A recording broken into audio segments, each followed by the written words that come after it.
Jake Harrison pulled his jacket as the winter wind cut through the streets of New Portland.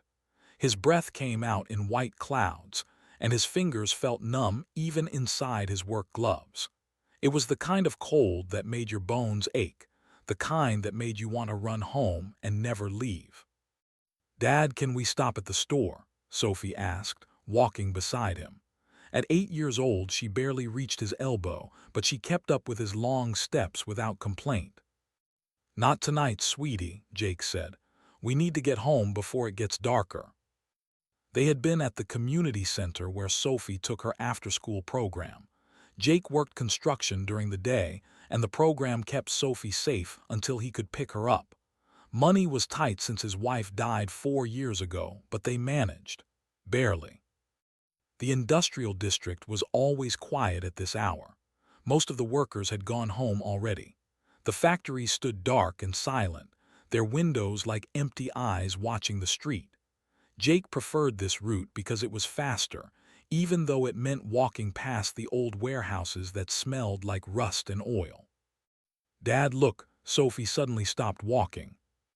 Jake turned to see what caught her attention. At first, he saw nothing but shadows between two buildings. Then he noticed movement in the alley. "What is it?" he asked. "There's someone there," Sophie said. She pointed toward the dark space between the warehouses. Jake squinted into the shadows. The streetlight barely reached that far, but he could make out a small shape huddled against the wall. It was shaking. "Stay here," Jake told Sophie. He walked closer to the alley, his boots crunching on the dirty snow. The shape was a child, but not a human child. The skin was pale blue, almost white in the dim light. Large dark eyes stared up at him with fear. The child wore nothing but torn rags that hung loose on a thin frame. It was shivering so hard that Jake could hear teeth chattering. An alien, if he remembered correctly from the news reports. Earth had joined the galactic community 5 years ago, and aliens visited the major cities now. But most aliens Jake saw were rich traders in expensive clothes or diplomats in fancy cars, not children freezing in alleys. "Dad, she's freezing." Sophie had followed him despite his order to stay back. She knelt down next to the alien child. "We have to help her." Jake hesitated. He knew he should help, but his mind immediately went to their bank account. He had exactly $43 until his next paycheck on Friday. That was 3 days away. They needed that money for food and Sophie's asthma medicine. The alien child made a small sound like a whimper. Its whole body shook with cold. "Please, Dad," Sophie said. Her eyes were bright with tears. "She'll die if we leave her here." Jake looked around the empty street. Other people had walked past this alley today. They had all seen this child. They had all kept walking. He could keep walking too. No one would blame him. He had his own child to take care of. But even as he thought this, Jake was already taking off his work jacket. The cold hit him immediately, but he ignored it. He knelt down and wrapped the jacket around the small alien. "It's okay," he said softly. "We're going to help you."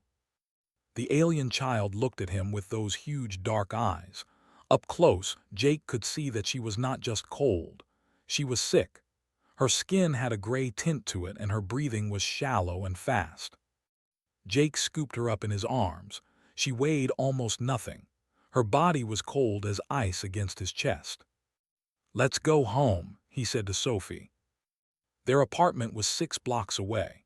Jake walked fast, ignoring the stares from the few people on the street. A human carrying an alien child was not a common sight in this neighborhood.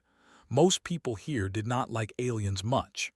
They blamed them for taking jobs or making things more expensive or a dozen other problems. Their landlord, Mr. definitely did not like aliens. He had made that clear many times. If he found out Jake brought one into the building, there would be trouble. But Jake did not let himself think about that. He focused on putting one foot in front of the other and getting this child somewhere warm.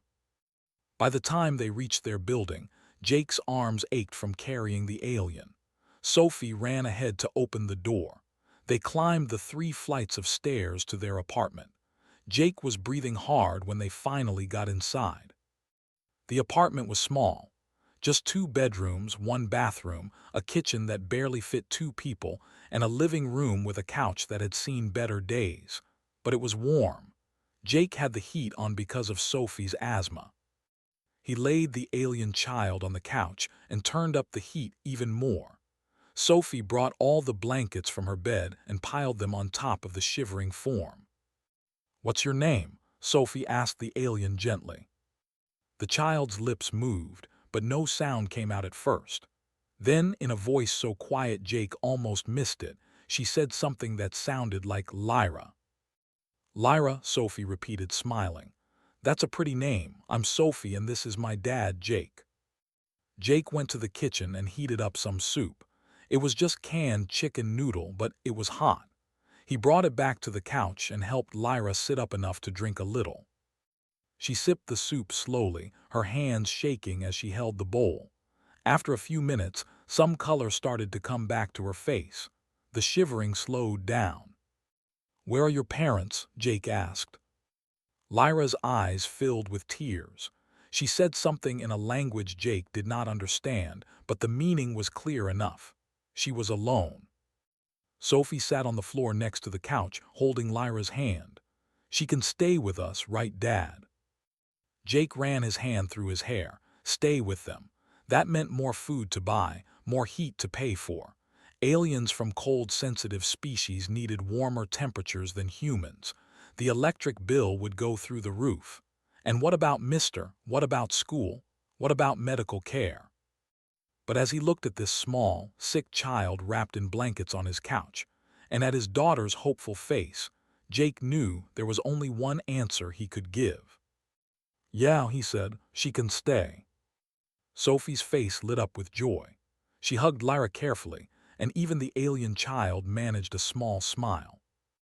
Jake sat down heavily in his old chair and looked at the 2 girls on the couch. He had no idea how he was going to make this work. He had no idea if Mister would evict them. He had no idea if he could afford to feed 3 people instead of 2. But he knew one thing for certain. He was not going to let this child freeze to death in an alley, not while he had breath in his body and a roof over his head. "Okay," he said, more to himself than to the girls. "We'll figure this out, one day at a time." Sophie smiled at him. Lyra had closed her eyes, finally warm enough to rest. And Jake Harrison, construction worker and single father, began to plan how he was going to take care of not one daughter but 2. 3 months had passed since Jake brought Lyra home. The apartment felt different now. Smaller somehow, but also fuller, more alive. Jake stood in the kitchen making breakfast. It was Saturday morning, his only day off from the construction site. He cracked eggs into a pan and listened to the sounds of his daughters in the living room. Sophie was reading out loud from one of her school books, and Lyra was repeating the words, her accent thick but improving every day. The electric bill had nearly given Jake a heart attack when it arrived. Keeping the apartment at 75 degrees all the time was not cheap. He had picked up extra shifts on weekends, doing repairs for neighbors and odd jobs wherever he could find them. His body ached constantly now, but the girls needed to eat. "Dad," Lyra got another word right. Sophie called from the living room. "That's great, sweetie," Jake called back. He divided the eggs onto 3 plates and added toast. There was no butter. They had run out yesterday, and butter was not a priority when you had to choose between that and milk. The girls came to the small kitchen table. Lyra walked slowly, still not used to moving around much. She had gained a little weight in 3 months, but she was still too thin. Her blue skin had more color now, though, not the awful gray it had been that first night. "Thank you, Mr. Jake," Lyra said quietly as he put the plate in front of her. "Just Jake is fine," he said for the 100th time. "Or Dad if you want." Lyra's eyes went wide. She looked at Sophie, who smiled encouragingly. "Dad," Lyra whispered, testing the word. Then she smiled, small but real. Jake felt something catch in his chest. He cleared his throat and sat down to eat his own breakfast. After breakfast, there was a knock at the door. Jake opened it to find Mr. the landlord standing in the hallway. The old man's face was red and his jaw was set in a hard line. "Harrison, we need to talk," Mr. said. Jake stepped into the hallway and closed the door behind him. He did not want the girls to hear this conversation. "I know you got that alien living here," Mr. said without preamble. "Other tenants have been complaining, seeing her through the windows, hearing that weird accent in the hallway." "She's a child," Jake said, keeping his voice calm. "She has nowhere else to go." "I don't care if she's the Queen of Mars," Mr. snapped. "This building has rules. No pets. No aliens. I let the pet thing slide when Mrs. on the second floor got that cat, but this is different." "How is it different?" Jake asked. "It just is," Mr. said. "You got until the end of the month to get rid of it or you're out. All of you." Jake felt anger rise in his throat, but he swallowed it down. Getting angry would not help. "I'm filing papers to become her legal guardian," Jake said. "It's a legal process. Once I have custody, she's family. You can't evict someone for having family live with them." Mr.'s face got redder. "We'll see about that. End of the month, Harrison, I mean it." He stomped back down the hallway. Jake stood there for a moment, his hands shaking with suppressed rage. Then he went back inside. Sophie and Lyra were sitting on the couch, not speaking. They had heard everything through the thin door. "Are we going to have to leave?" Sophie asked, her voice small. "No," Jake said firmly. "We're not going anywhere. This is our home." But even as he said it, Jake knew he needed a backup plan, just in case. Monday morning, Jake took both girls to the elementary school. Sophie was already enrolled, of course, but getting Lyra into school was proving harder than he expected. The principal, a thin woman named Mrs. Fox, looked at the paperwork Jake had brought. She frowned as she read. "Mr. Harrison, we're not equipped to handle alien students," she said. "We don't have any teachers trained in biology or culture. What if she has special needs we can't meet?" "She needs the same things any kid needs," Jake said. "She needs to learn to read and write and do math. She needs friends, that's it." Mrs. Fox shook her head. "It's not that simple. There are procedures, forms. We need approval from the district office. That could take months." Jake felt his patience wearing thin. So what's she supposed to do until then? Sit at home? "I'm sorry, Mr. Harrison, but my hands are tied." Jake stood up, ready to argue more, when a voice came from the doorway. "I'll take her in my class." They both turned. A young man stood there, tall and thin with messy brown hair. Jake recognized him as one of Sophie's teachers from last year. "Mr. Collins," Mrs. Fox said, "this isn't your decision to make." "You said we need a teacher willing to take an alien student," Greg Collins said. "I'm willing. My classroom is equipped for special needs students already. I've got extra supplies, and I've been reading about culture since I heard about this." Mrs. Fox looked like she wanted to argue, but she could not find a reason to say no. Finally, she sighed. "Fine, but any problems and she's out, clear." "Crystal," Greg said, smiling. He looked at Jake. "Bring her by tomorrow. We'll get her started." Jake shook his hand gratefully. "Thank you. You don't know what this means." "I think I do," Greg said, glancing at Lyra. "Everyone deserves a chance to learn." The next few weeks settled into a routine. Jake worked during the day. Sophie and Lyra went to school together. Greg Collins sent home notes about Lyra's progress. She was bright, he said, very good at numbers, a little shy but making friends slowly. But not everything was good. Jake came home one day to find Sophie with a black eye. She was trying to hide it, but he saw it right away. "What happened?" he demanded.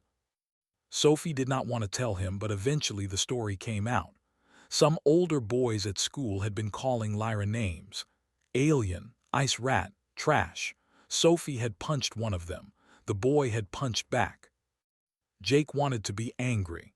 He wanted to tell Sophie that violence was not the answer. but instead he pulled her into a hug. "You were protecting your sister," he said. "I understand that, but next time tell a teacher first, okay?" "They won't stop, Dad," Sophie said, crying now. "They're mean to her every day. They say humans shouldn't live with aliens." "Some people are always going to be scared of things they don't understand," Jake said. "That's their problem, not ours. We know Lyra is family. That's what matters." Lyra had been standing in the doorway, listening. Now she came forward slowly. "I can leave," she said. "I don't want to make trouble for you." "Absolutely not," Jake said firmly. "You're not going anywhere. This is your home. We're your family. And families stick together no matter what anyone says." That night, after the girls were in bed, Jake sat at the kitchen table with a cup of coffee and a pile of bills. The extra shifts were helping, but barely. The electric bill was still too high. Food costs kept going up. And he had received a letter from a lawyer saying that Mr. was indeed trying to evict them. There was a knock at the door. Jake opened it to find Helen Murphy, who owned the diner down the street. She was a stout woman in her 50s with gray hair and kind eyes. "Heard you're having some trouble," Helen said, pushing past him into the apartment. "News travels fast," Jake said tiredly. "Small neighborhood," Helen said. She looked around the apartment, taking in the worn furniture and the pile of bills on the table. "I got a proposition for you."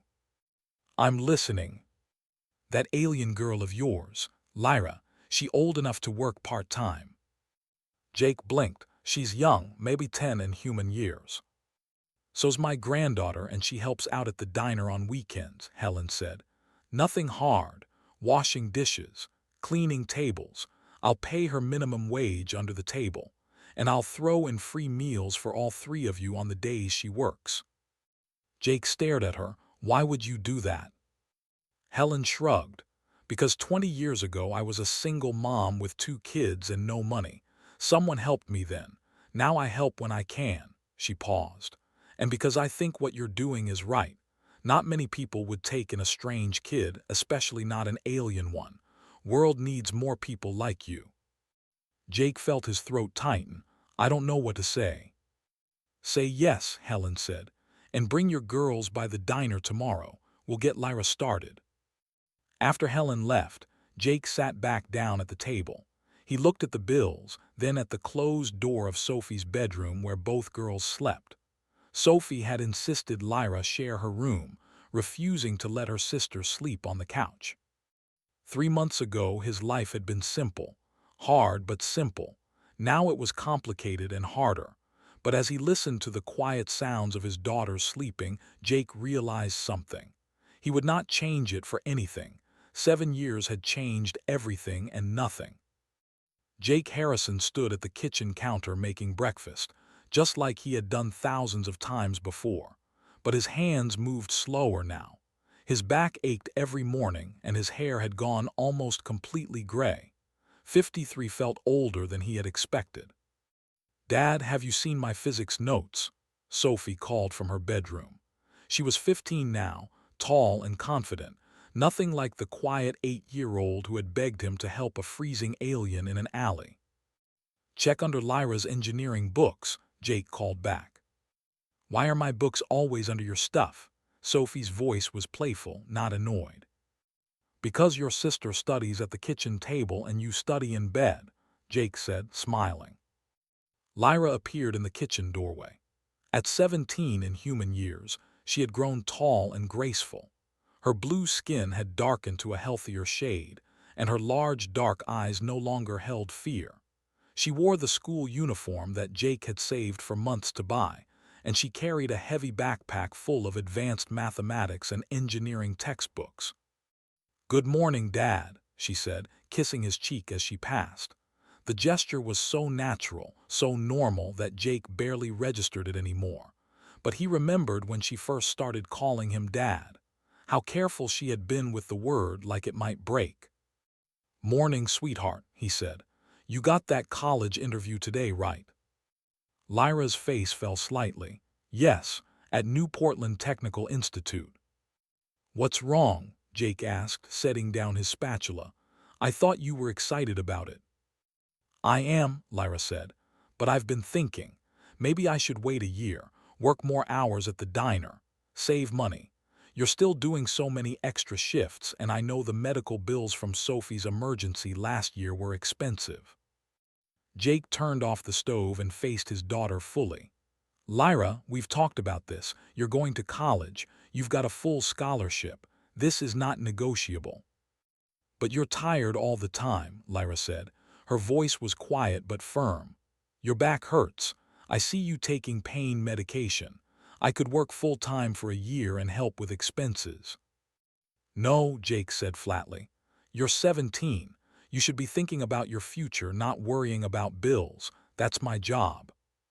You're not my servant, Lyra, Sophie said, coming into the kitchen. You're our sister. Sisters don't delay their dreams to pay bills. Lyra looked between them, her expression troubled. In culture, debts must be repaid. I owe you my life, both of you. Everything I am is because you saved me. Jake had heard variations of this argument before. It always made him uncomfortable. You don't owe us anything, he said. That's not how family works. But in my culture...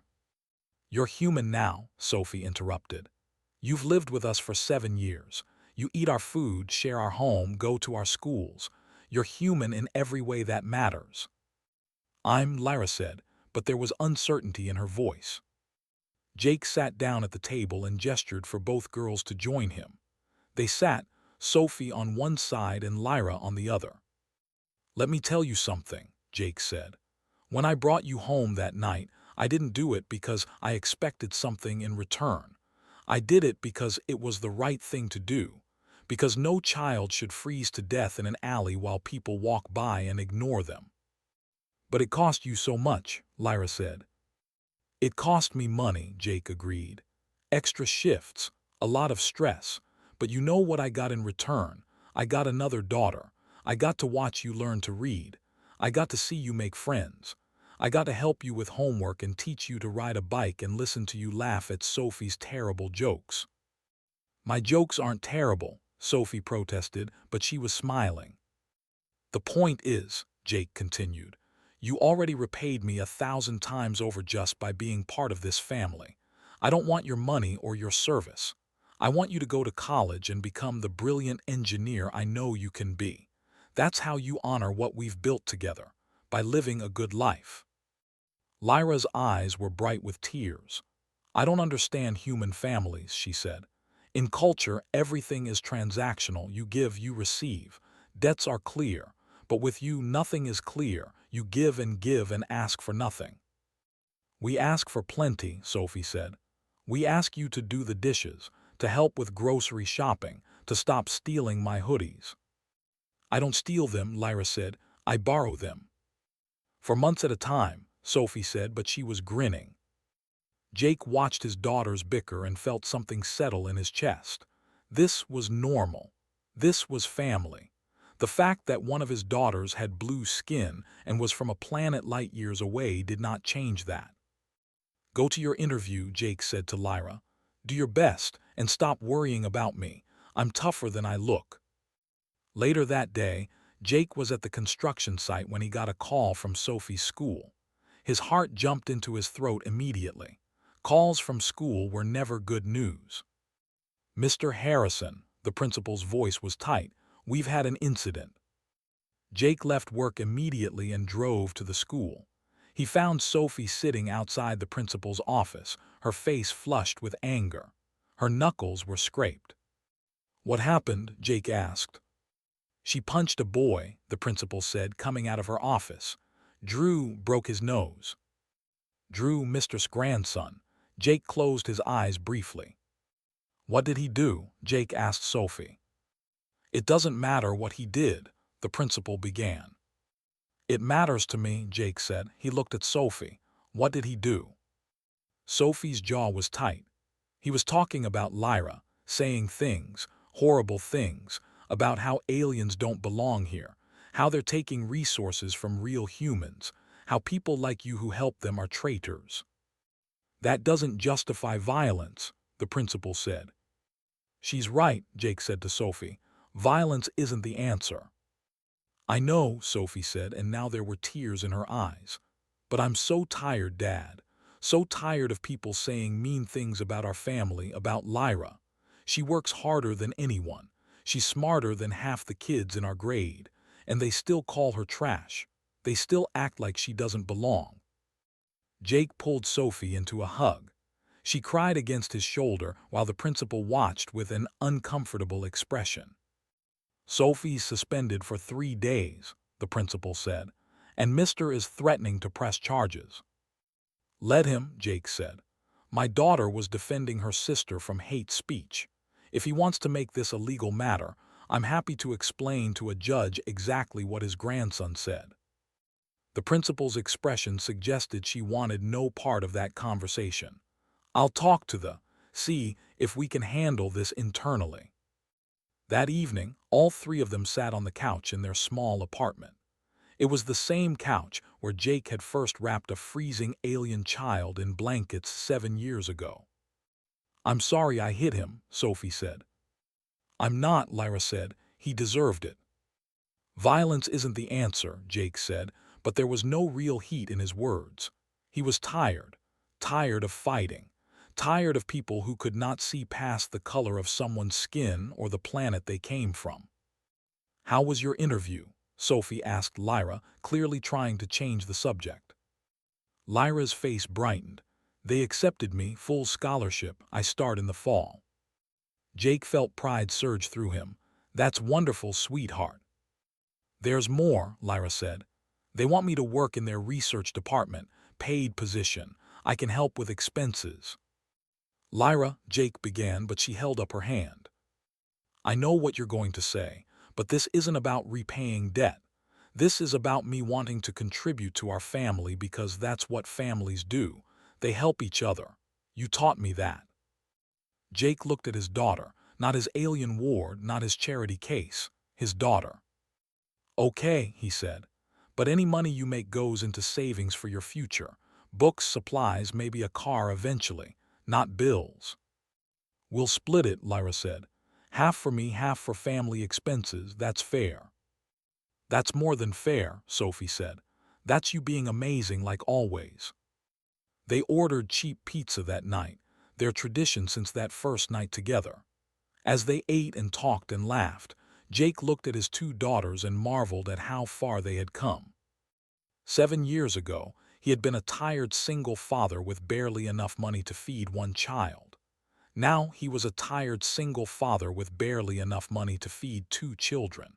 But he was richer than he had ever been, because he had not 1 daughter but 2. And no amount of money could buy what they had built together. A family that chose each other.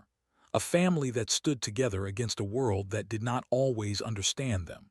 A family that proved love was stronger than biology, stronger than culture, stronger than the hatred that some people carried in their hearts.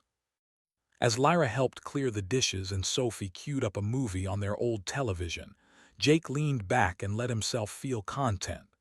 The future was uncertain. There would be more struggles, more people who did not understand, more days when money was tight and problems seemed impossible. But they would face it together, the 3 of them. A family. The apartment had not changed much in 10 years. Same worn couch. Same small kitchen. Same view of the industrial district from the window. Jake had been offered bigger places over the years, but this was home. This was where they became a family. Jake sat in his old chair, his back propped up with pillows. The last construction job had done something to his spine, and the doctor said he needed to take it easy for a while. At 53, take it easy was starting to sound like retire, and Jake was not ready for that. Dad, you're supposed to be resting, Lyra said, coming in from the kitchen with a cup of tea. At 24, Dr. Lyra Harrison held 2 degrees and worked at the university research lab. But she still lived at home, insisting that someone needed to make sure Jake took his medication and did not try to do too much. I am resting, Jake said. I'm sitting, aren't I? You're reading construction reports, Lyra said, pointing at the tablet in his lap. Just browsing, Jake said, but he put the tablet down. His daughter had inherited his stubborn streak, and arguing with her was pointless. Sophie breezed in through the door, her medical school bag slung over her shoulder. At 22, she looked so much like her mother that it sometimes made Jake's chest hurt. "How was the hospital?" Lyra asked. "Exhausting," Sophie said, dropping onto the couch. "But good. I helped deliver a baby today. Well, mostly I watched, but I got to cut the umbilical cord." "That's wonderful, honey," Jake said. "How's your back?" Sophie asked, her medical training making her eyes sharp and assessing. "Fine," Jake lied. Both daughters gave him identical skeptical looks. "Okay, it hurts," Jake admitted, "but nothing I can't handle." There was a knock at the door. All three of them exchanged glances. They were not expecting anyone. Lyra went to answer it. She opened the door and froze. Standing in the hallway were three beings in formal diplomatic clothes. One was tall and elegant with silver skin. The other two were species Jake did not recognize. All three wore the insignia of the Galactic Council. "Dr. Lyra Harrison," the spoke, his voice deep and formal. "Yes," Lyra said, her voice cautious. "I am ambassador of the. We need to speak with you about your recent research. May we come in?" Lyra glanced back at Jake, who nodded. She stepped aside to let the delegation enter. The apartment suddenly felt very small with three tall aliens standing in it. Ambassador looked around with an expression that might have been surprise or disdain. Jake could not tell. "This is where you live?" asked Lyra. "Yes," Lyra said, lifting her chin. "This is my home." His eyes fell on Jake. "And you are the human who found her." "Jake Harrison," Jake said, not bothering to stand. His back would not let him anyway. "I'm her father." Something flickered across face. "Her father, yes, we have read the reports." He turned back to Lyra. "Dr. Harrison, your research on cold fusion energy has been reviewed by the Science Council. It is brilliant, revolutionary. It has solved our energy crisis." Lyra blinked. "I didn't know it had been implemented yet." "3 months ago," one of the other aliens said. "The results have been extraordinary. Billions of lives saved. Your technology will power our civilization for generations." "That's wonderful," Sophie said from the couch. "Lyra's been working on that project for 3 years." Nodded, "Which is why we are here. The Council wishes to honor Dr. Harrison, to restore her citizenship, to offer her a position in our government, and to compensate her family for the resources spent on her upbringing." Jake felt something cold settle in his stomach. "Compensate?" he asked. "Of course," said. "You took on the burden of raising a child. That could not have been easy. The Council is prepared to offer you a substantial sum for your trouble." "Burden," Jake repeated, his voice flat. "Dad," Lyra said quickly, but Jake held up a hand. "Let me make sure I understand this correctly," Jake said. "You're here to thank us for raising your asset. That's what you called her. Your asset."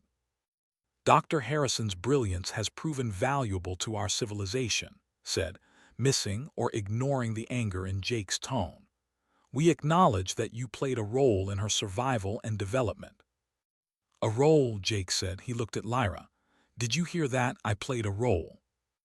"Ambassador," Lyra said, and her voice had gone cold in a way Jake had only heard a few times. "Let me explain something to you about human families. When my father found me freezing in an alley, he had $43 to his name. He gave me his jacket. He carried me 6 blocks home. He turned up the heat in this apartment even though it meant he had to work extra shifts to pay for it." "We understand it was difficult," said. "You understand nothing," Lyra continued.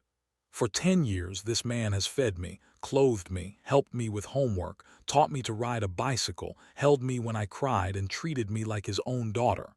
Not because I might be useful someday, not because he expected payment, but because he saw a child who needed help and he helped." "That is admirable," said, "which is why we wish to compensate him." "I don't want your money," Jake said.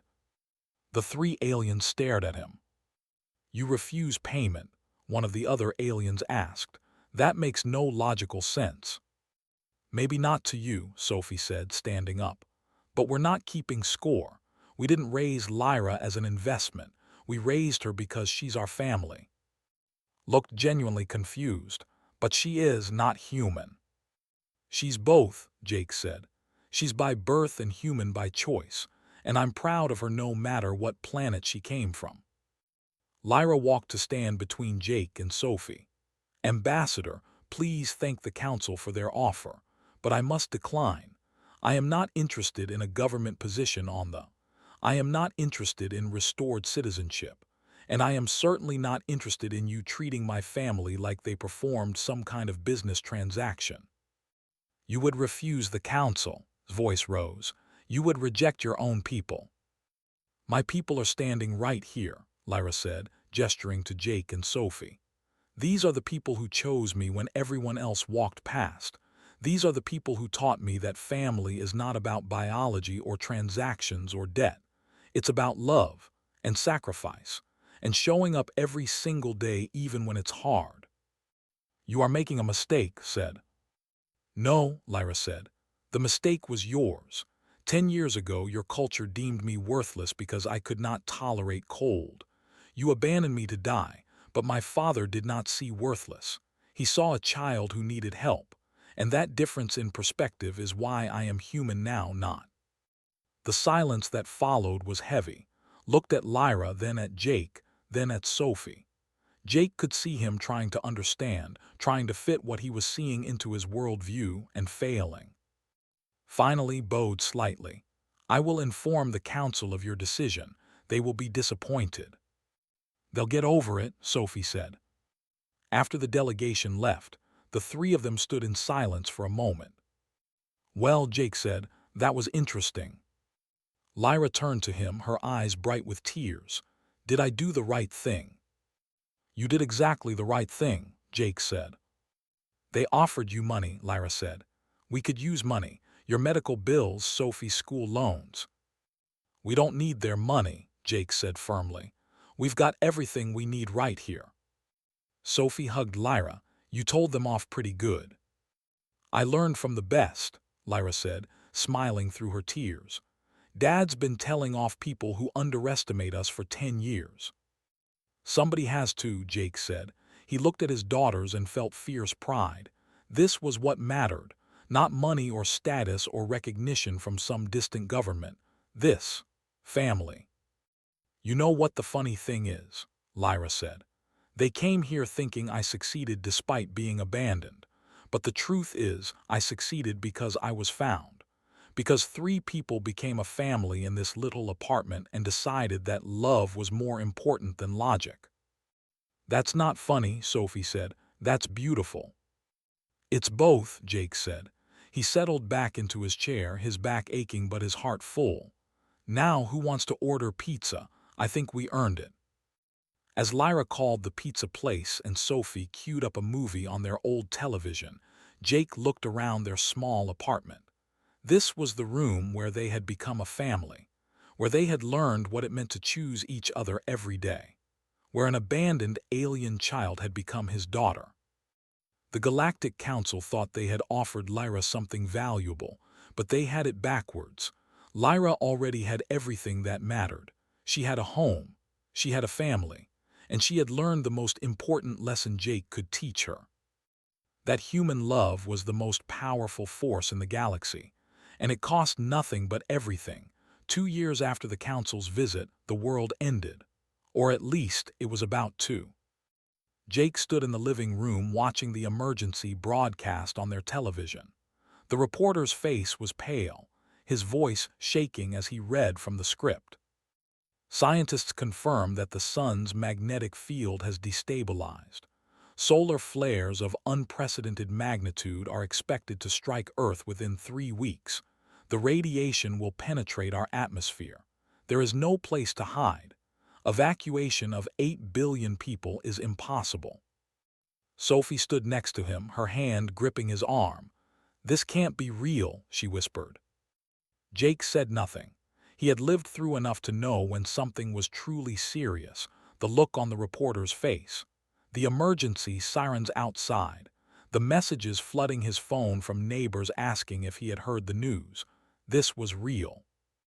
Lyra burst through the door, still wearing her lab coat from the university. Her face was flushed, her breathing fast. "I think I can fix it," she said. Jake and Sophie both turned to stare at her. "Fix what?" Sophie asked. "The sun." "Not the sun," Lyra said, moving to the coffee table and spreading out papers.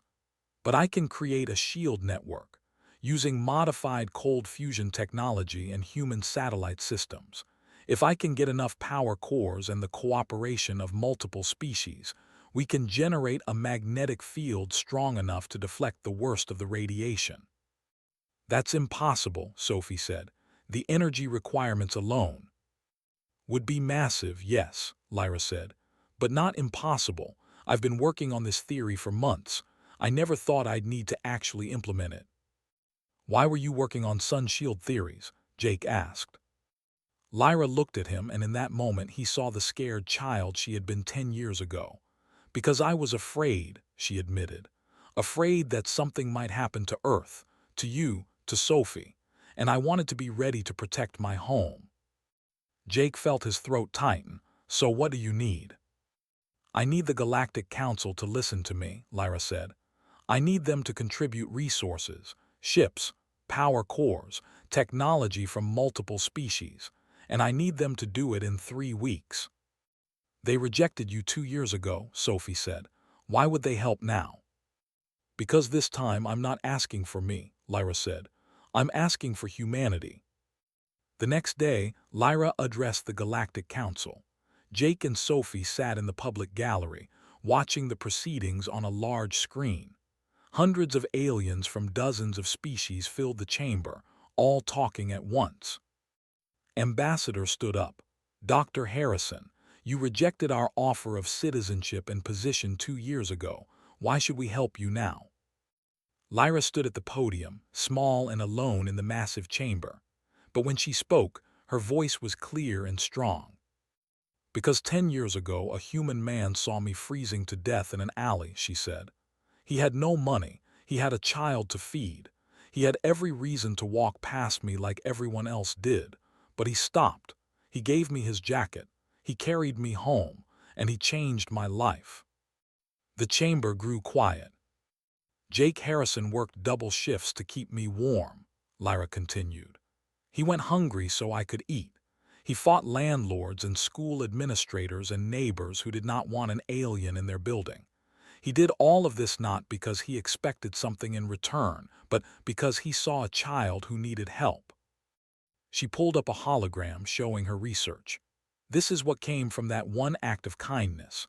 A homeless alien child, deemed worthless by her own people, grew up to develop technology that saved the... But I did not do this alone.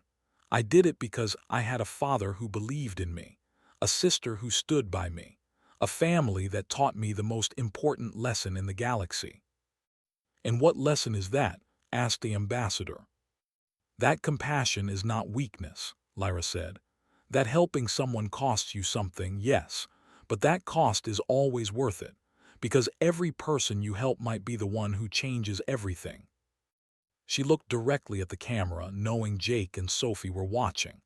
"My father saved me when I had nothing to offer.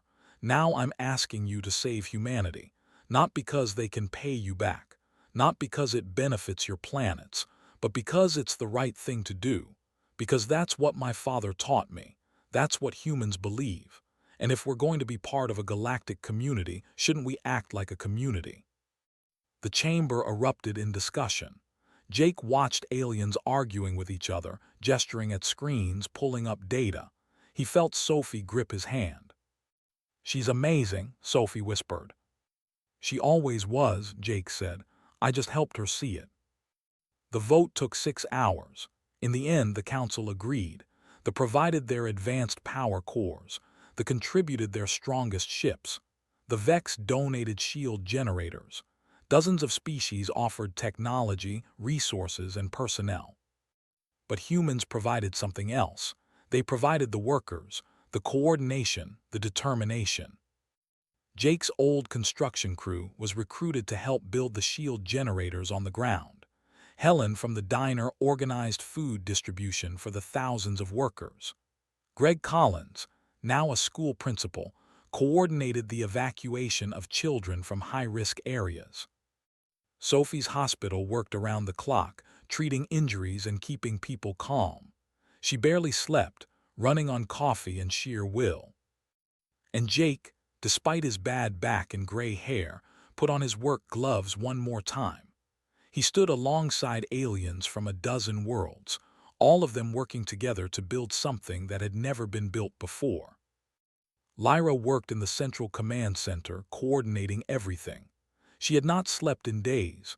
Her eyes were red, her hands shaking from exhaustion, but she never stopped. With 2 days left before the solar flares hit, the SHIELD network was complete. 30 satellites in orbit, connected by a web of magnetic fields.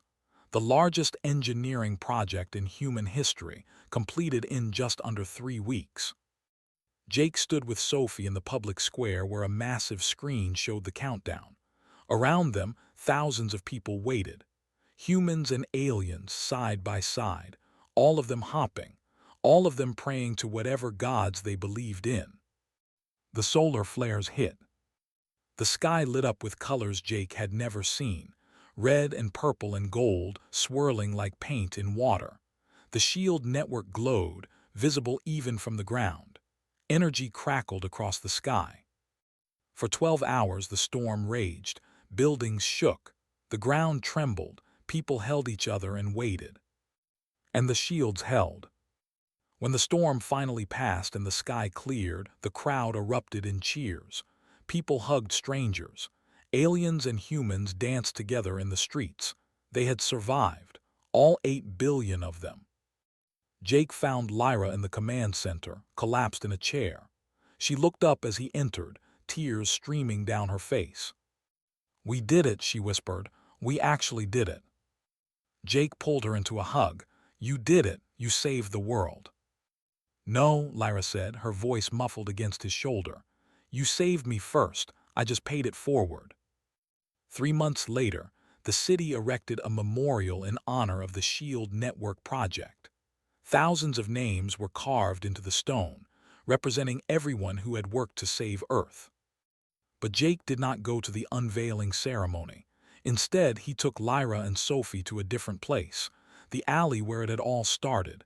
It looked the same as it had 10 years ago. Dirty, cold, forgotten. "This is where we found you," Jake said to Lyra. "I remember," Lyra said. "I thought I was going to die here." "But you didn't," Sophie said, "because Dad stopped." "Because all of us stopped," Jake corrected. He looked at his daughters. "That's the real lesson here. One person can make a difference, but a family can change everything." They stood there for a moment, looking at the spot where a freezing alien child had huddled 10 years ago. The spot that had changed all their lives.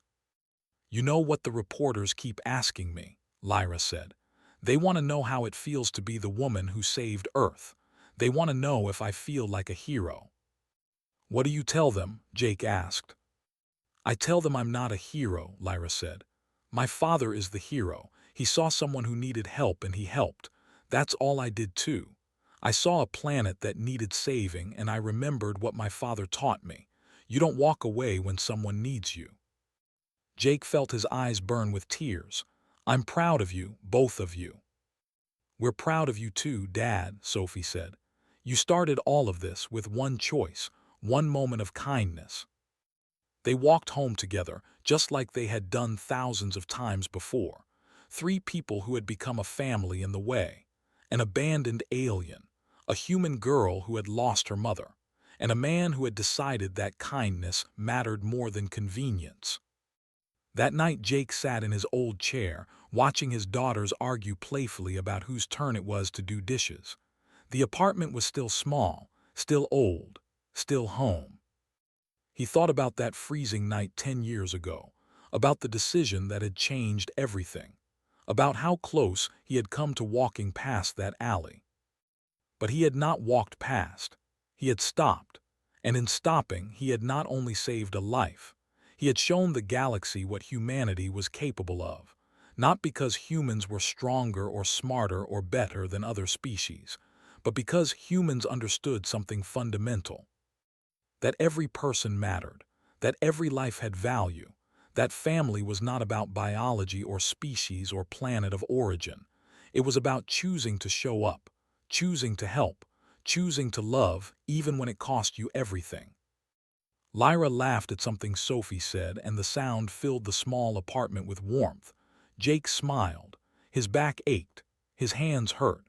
He was tired in a way that sleep could never fully fix.